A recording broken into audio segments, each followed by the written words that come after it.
Imbis na pagkain, arrest warrant ang inihain sa vlogger na si Norman Mangusin o Francis Leo Marcos habang siya ay nag-aalmusal sa isang hotel. Nagugat yan sa kasong unjust vexation na isinampa ng kapwa niya vlogger. Nasa frontline na balitang yan si Gio Robles. Patalinghod. Good mood pang nag-live sa social media ang vlogger na si Norman Mangusin o mas kilala sa alias na Francis Leo Marcos sa isang hotel sa Pasay City. Makalipas ang ilang minuto, pinutakte na siya ng basher sa live chat. Naduwag ka na naman, inayupak ka, makukulo ka na, pastihan. Uy, talaga?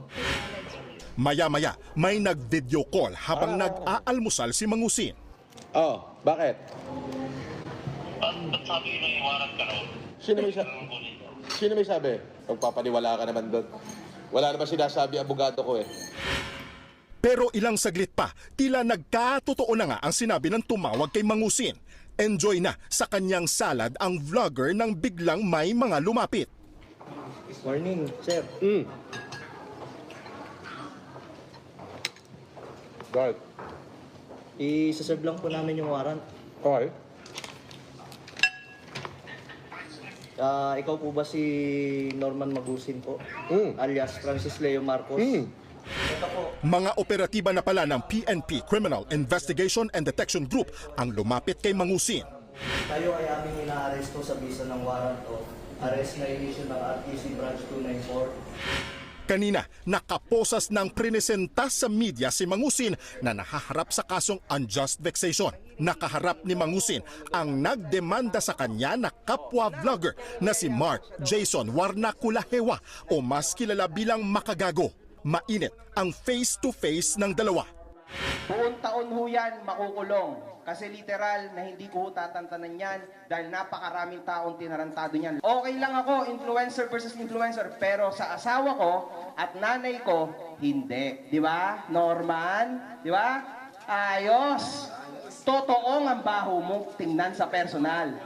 Ang baho mo, hinayupak ka. Okay, no problem. Haharapin ko yan. Oh, pangit ka kasi. Maging si NAPOLCOM Commissioner Rafael Vicente Calinisan hindi rin nakapagpigil na maglabas ng sama ng loob laban kay Mangusin. Ilang beses daw kasi naging paksa si Calinisan ng mga content ni Mangusin sa social media. Meron siyang pinaparatingan na sinasabi niya, letter K daw yung isang taong gobyerno at letter S daw yung isang taong gobyerno. Obviously, ako yung pinatutungkulan niya. Sige, sabihin mo sa mukha ko. Sabihin mo sa mukha ko ngayon. Oh, ano? Kaya mo sabihin? Anong pangalan ko? Oh, ba't yung masabi?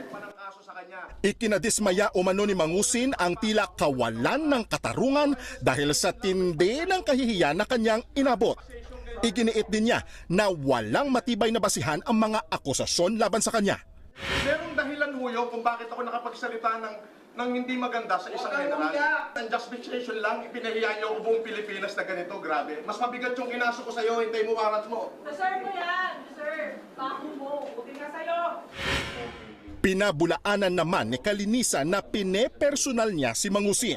Inihahanda na ang ibang kaso laban sa vlogger gaya sa unauthorized use of police uniform, paggamit ng iba't ibang pangalan, passport at mga birth certificate. Dumulog din daw sa CIDG ang ilang OFW na planong kasuhan si Mangusin dahil sa pang-scam. Nagbabalita mula sa Frontline, Gio Robles, News 5.